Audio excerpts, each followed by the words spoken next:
ఉత్తరాఖండ్లోని గర్వాల్ హిమాలయాల్లో 3293 మీటర్ల ఎత్తులో కొలువైన యమునోత్రి మొదటి పవిత్రమైన పుణ్యక్షేత్రం.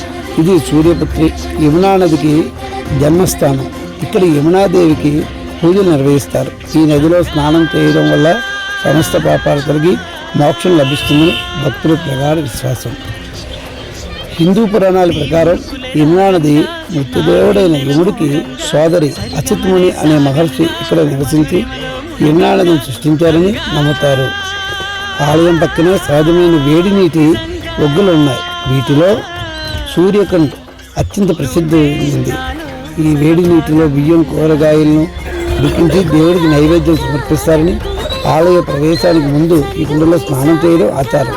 అలాగే యమునాదేవిని పూజించే ముందు దివ్యశిల అనే ఎర్రటి రాయిని పూజించడం ఇక్కడి మరో ప్రత్యేకత.